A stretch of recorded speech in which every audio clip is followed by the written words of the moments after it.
जोंनिफ्राय आरोबाव सोरबा सोरबा थांनो लुबैदोंब्ला जों हगारगोन।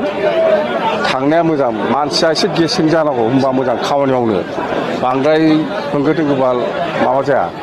थांनायफोरखौ मोजांसो मोनदों आं। जायफोर थांदों बिसोर थांथोंसै आरो सोरबा सोरबा थांबावनांगौ दंबा थांथों। खिन्थु जोङो BPFआ 2025आव 100% सरकार दागोन। गिबियाव गासिबो मेलेमजिबि रायजो राजा नोंथांमोनखौ आंनि बे भिडिअ बरायना लाग्रोनाय जाबाय। एबसुनि दानि आफादगिरि मानगोनां दिपेन बर' बिथाङा थांनाय मोनसे समाव जोंनि बर' माहारिनि माखासे जेंना जेथोफोरखौ पलिटिकेल प्लेटफर्मनि गेजेरजों मावफुंनांगौनि थाखाय गुबुन हारिनि सोरबा सयखियानो भट थुनो थाखाय खावलायदोंमोन। दा मानगोनां दिपेन बर' बिथांनि खावलायनाय बायदियै, एबसुनि खावलायनाय बायदियै जोंनि बर' हारिनि रायजो राजाफोराबो गावबागावनि बेसेन गोसा भटखौ थुनानै देरहासार खालामहोहरदोंमोन। दा बिथाङा देरहालांखांनायनि उनावहाय दिनैनि बे समसिमहालागै जोंनि बर' हारिनि जायफोर जेंना जेथोफोरा पलिटिकेल प्लेटफर्मनि गेजेरजों सुस्रांनानै लानो हायोमोन, बैफोर जेंना जेथोफोरनि बेसेबांखिनि थाखोनि खामानिफोरखौ मावफुंनानै होनो हाखो? नंगौना नङा रायजो राजा नोंथांमोन? दिनैनि बे समाव बे सोंथिया बेरखाङो। जोबोद दुखुनि बाथ्रा, बर' माहारिनि मोनसे माहारियारि आफाद दुलाराय बर' फरायसा आफादखौ सोरबा गुबुन हारिनो भट थुनो खावलायनायनि बे स्टेजखौ बुहुमनि साफ्रोमबो बर' फिसाफ्रा नुगोनखौ सिमाङावबो सानाखैमोन। दिनै मानगोनां प्रमद बर' बिथाङा जोंनि माहारिनि थाखाय गोबाव सम संग्राम खालामबोनाय सासे गोख्रों दैदेनगिरि। दा समाव बिथाङा BTCनि दानि CEM।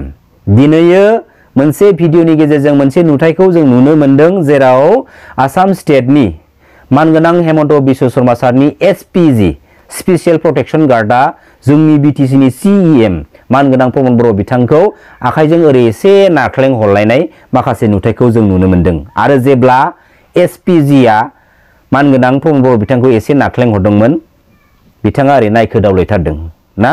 जों एक्सुअलि बे नुथायखौ नुनानै जों जोबोद दुखु मोन्दों। मानगोनां प्रमद बर' बिथाङा जोंनि BTCनि दानि CEM, बुंनो थाङोब्ला जोंनि BTCनि दायो राजा, आरो बिथाङानो जोंनि BTCखौ दा समाव सालायगासिनो दङ। जोंनि BTCनि सासे CEMखौ स्टेटनि चिफ मिनिस्टारनि SPG स्पेसियेल प्रटेक्शन गार्डआ माबोरैहाय ओरै नारखे हरलायनो चान्स मोनखो? ना मानगोनां प्रमद बर' बिथांखौ BTCनि CEM होनना सिनाया नामा?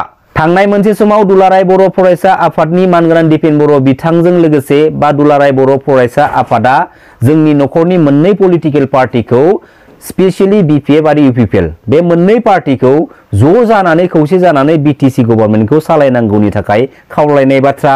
जोंनि बर' माहारिनि माखासे मेलेमजिबि रायजो राजाफोरा बे BPF आरो UPPL मोननै पार्टिखौ ज' जानानै BTCखौ सालायनांगौनि लुबैनाय माखासे बाथ्राफोरखौ फोरमायथिनायखौ जों नुनो मोन्दों। दा बैफोर खावलायनाय लेखायै BPF आरो UPPLनि गेजेराव सावरायनायबो जादों, नाथाय माखासे पलिटिकेलनि कन्डिसनफोरखौ लालायनानै बिथांमोननि गेजेराव सावरायनाया दिनैयो थाद'नानै थानायखौ जों नुनो मोनबाय। दिनैयो फैबाय थानाय समाव गमामायैनो BPF आरो UPPL मोननैबो ज' जानानै BTC गभर्नमेन्टखौ सालायोब्लाबो BPF पार्टिया गावनि पार्टिनि सार्थबादिनि थाखाय गावनि पार्टिखौ गोख्रोंनिफ्राय गोख्रोंसिन खालामलांनो थाखाय पलिटिकेलि माखासे बाथ्राफोरखौ बुंखालांबाय थाखागोन। थिग बेफोरबायदिनो UPPL पार्टियाबो गावनि पार्टिनि सार्थबादिनि थाखाय आरो गावनि पार्टिखौ गोख्रोंनिफ्राय गोख्रोंसिन खालामलांनो थाखाय पलिटिकेलि बाथ्राफोरखौ बुंखालांबाय थाखानांगोन।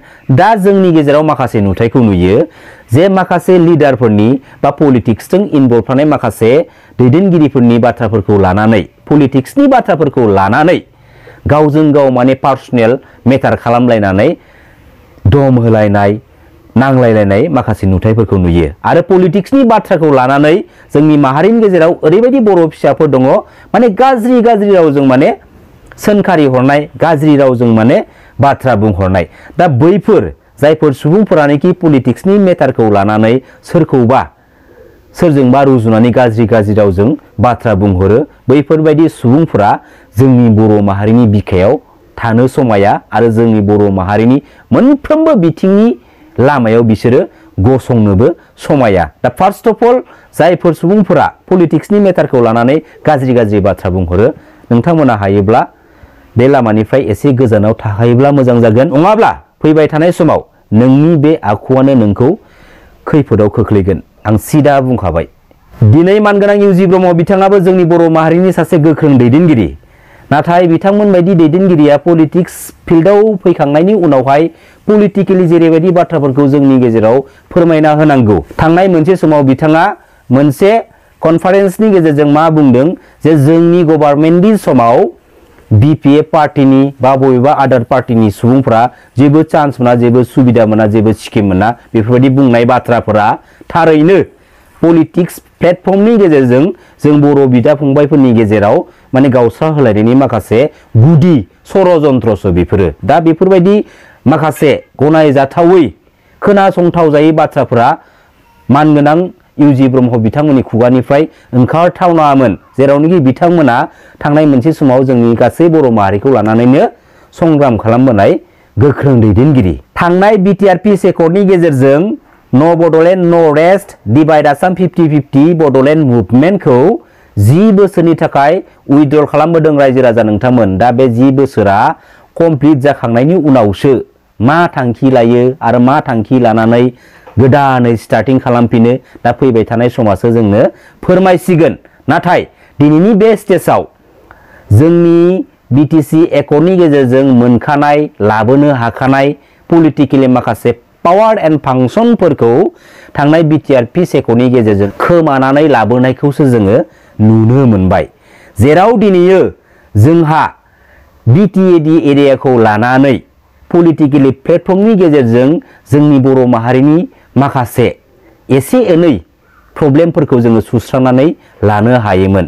दा बैफोर सुस्रांनानै लानो हानाय गोहोफोरखौबो दिनैयो बे थांनाय BTR पिस एकर्डनि गेजेरजों खोमानानै लाना फैनायखौबो जोङो नुनो मोनदों। दिनै मानगोनां प्रमद बर' बिथांजों लोगोसे जोंनि बर' माहारिनि माखासे दैदेनगिरि लिडारफोरा जे बे सोमावसारनायनि गेजेरजों जोंनि माखासे बर' माहारिनि गांनाय उखैनायखौ जोङो सुस्रांजोबनो हानाय नंला बायदिखौ नुहुरनानै बे पलिटिकेल प्लेटफर्मनि नोजोरखौ लानानै दिनै बिथांमोना पलिटिकेल प्लेटफर्माव आगान होफैदोंमोन। थारैनो जुदि बिथांमोना पलिटिकेल प्लेटफर्मनि गेजेरजों जोंनि जायफोर जेंनाफोरखौ सुस्रांनो हायो, बैफोर जेंनाफोरखौ दिनै बिथांमोननि दैदेननाय गभर्नमेन्टआ बेसेबां गोख्रों नोजोर लाखिनानै खामानि मावगासिनो दङ।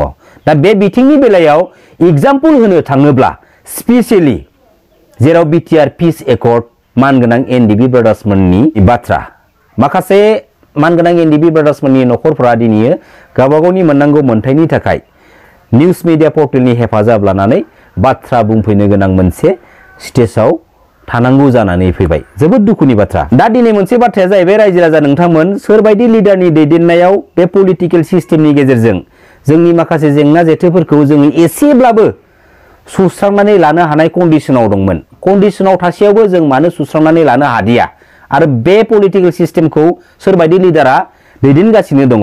दा बैफोरबायदि लिडारफोरखौ फैबाय थानाय समाव जोंनि BTC पलिटिकेल सिस्टेमनिफ्राय माने गोजानाव दोननांगौ। माने बेफोरबायदि लिडारखौ जोंनि माहारिनि रायजो राजाफ्रा माने सापर्ट दा खालामसै। नङाब्ला बेफोरबायदि लिडारफ्रा थाबाय थायोब्ला जोंनि माहारिनि एसे एनै मावफुंनानै लानो गोनां खामानिफोरा बेफोरबायदिनो गोलैसोनानै थाबाय थागोन।